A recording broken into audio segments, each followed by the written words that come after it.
ladies and gentlemen, welcome back to the channel, guys. Today we have a Houston Rockets video. I feel like Rafael Stone may have found another hidden gem. His name is Trevelin Queen, and he has actually played a couple of games for the Houston Rockets this season. I don't think he's really done too much to impress me. There was a game against Charlotte where he dropped like 15 points in the fourth quarter in garbage time, but right now for the Houston Rockets, he's on a two-way contract, so he's mainly playing for the Vipers. When he's in the G League, man, he looks impossible to beat. Last season in the playoff game that the Vipers played and lost, he dropped 35 points. The man was raining in threes. That's one of my favorite aspects of his game, is he's not afraid of the three ball. Even in the NBA, even if he's missed like 3 straight threes, if he's open, he's going to take that shot. So 35 points?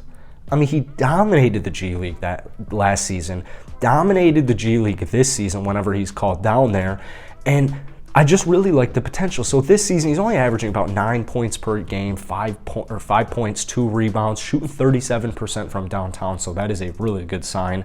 I feel like when he's been playing in the NBA, especially when it's not garbage time right now for the Rockets, he just looks really quick. Like his shot looks a little too quick. He's got a quick shot as it is.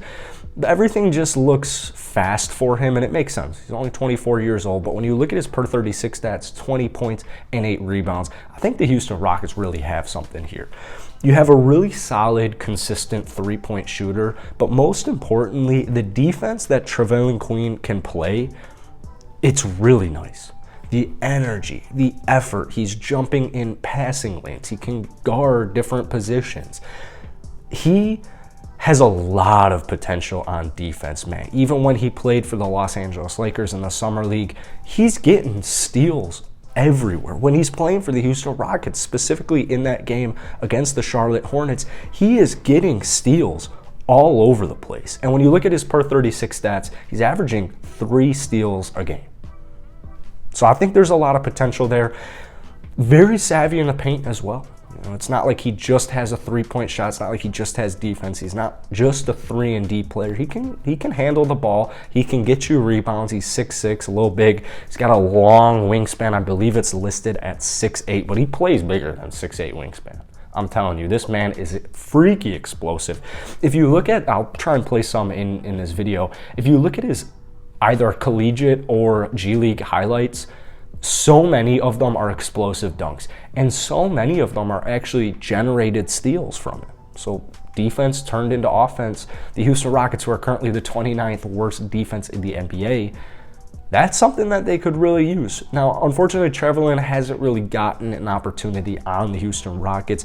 I would imagine once you trade away guys like, maybe DJ, but specifically Eric Gordon, that's when I think you'll start to see Queen in the second half of the season, especially once the G League is just completely over.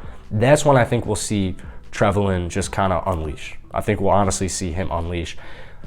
Good defense, good three, and he can maneuver in the paint. Now, he's not known for passing the basketball at all. In fact, his per 36 stats, he's still averaging less than 2 assists per game, but he makes the right reads. I think he makes the right reads. You can kind of tell the NBA is, the NBA is fast, but I think the NBA is a little too fast for him right now. Just a little too fast. Hasn't really gotten his feet wet, because you got to keep in mind, when the Rockets do play Queen, it's usually in garbage time, and it's usually for like 2 to 3 minutes a night.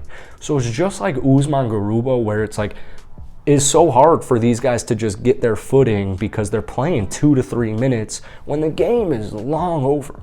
Long over. He's got really quick hands. He's got a really quick shot, and to be quite honest with you, the 37% three-point shooting in the NBA, at the NBA level right now, despite, he's got a couple sloppy turnovers so far in the NBA, I just think he's a really promising player. I think he's a really promising player, and I decided to make a video about him. Hopefully I got some clips in here showing you guys.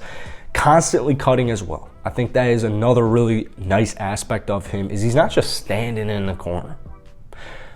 When he is standing in the corner, he's usually wide open, usually swing it around to him, and bang, he's shooting that immediately.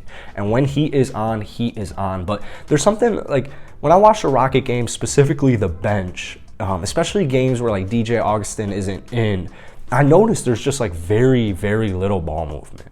Very little ball movement. I mean, no one's really cutting. When Şengün's out there, you have guys cutting. I'm not trying to disrespect the Rockets, because there are guys cutting, there's guys moving around.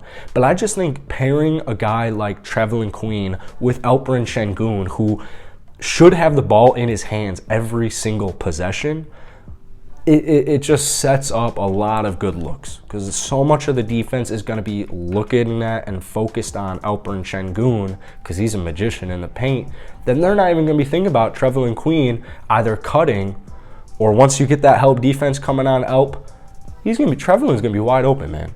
And trust me, when he is on, this man is absolutely on. So with a three-point shooting, he can maneuver himself in the paint, and defensively, I think there's a lot of potential there. So that's it for today, guys. If you enjoyed it, hit that like button, hit that subscribe button. I'll see you guys later.